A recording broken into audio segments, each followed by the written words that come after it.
Hello everyone! Narito na naman tayo para na naman sa isang makabuluhang talakayan. Handa na ba ang lahat?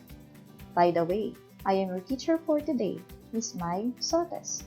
Our lesson for today is scientific notation. After our lesson, everyone is expected to write numbers in scientific notation and vice versa. Ano pa bang inaantay natin? Let's start! But first, what is scientific notation? This is a system of notation used to express very large and very small numbers conveniently. It is written in the form a times 10 raised to n, where a is greater than or equal to 1 and is less than 10. Before we write very small numbers or very large numbers into scientific notation, ano nga bang itsura ng mga numbers na ito? An example of a very small number is the weight of a typical ant in terms of kilograms, which is 0.000003 or 310 millions. This number means that when you divide a kilogram into 10 million parts, 3 parts lang doon ang weight ng isang typical ant. On the other hand, ang example naman ng isang very large number ay yung distance between the Earth and the Sun in terms of miles, which is 93 million. And we all agree that this number is indeed very large. Now, let us write numbers in scientific notation. Paano natin gagawin iyon?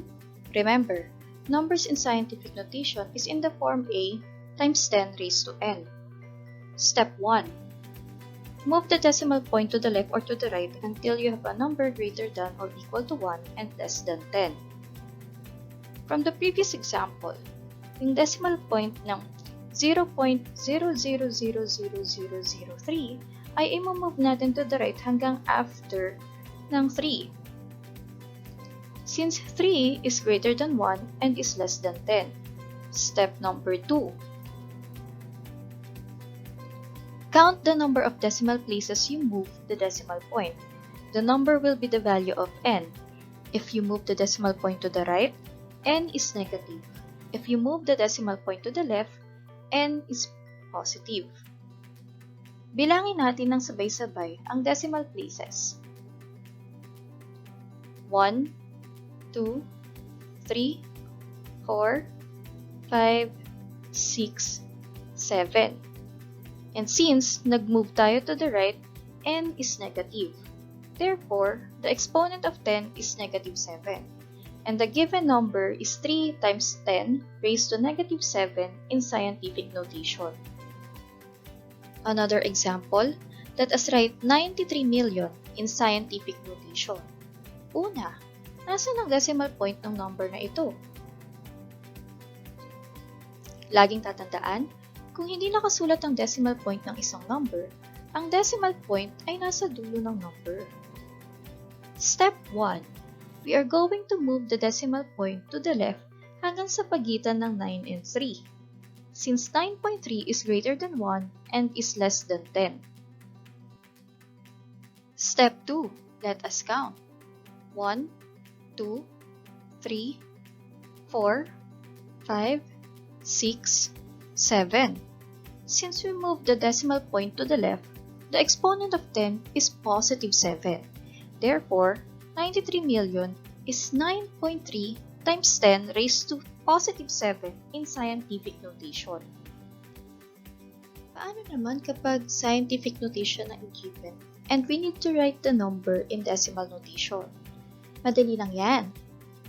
For example, 4.7 times 10 raised to 5. Step 1. Determine the exponent of the factor 10. In this example, 5 is the exponent, meaning 5 times natin imumubang decimal point. Step 2. Move the decimal point n places to the right if the exponent is positive. If the exponent is negative, move the decimal point absolute value of n places to the left. Add zeros if needed. Sa example again, since positive ang exponent ng 10, we need to move the decimal point to the right 5 times. So from here, move the decimal point 1, 2, 3, 4, 5 times hanggang dito. So, mawawala na yung decimal point between 4 and 7 and mapupunta na siya dito. Then, add zeros. The answer is 470,000. Sample. 2.51 times 10 raised to negative 6. This time, the exponent is negative 6, meaning we need to move the decimal point 6 times to the left.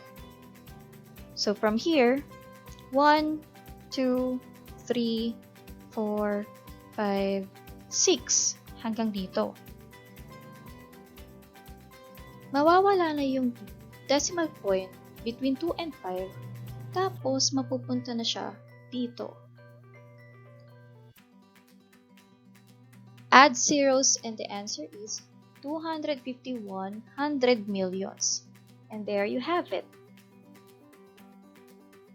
Thank you for watching this video. I hope you learned a lot from this. Again, I am Miss Shiela H. Sotes. Don't forget to like and share this video and subscribe to our YouTube channel. See you again next time. Bye-bye!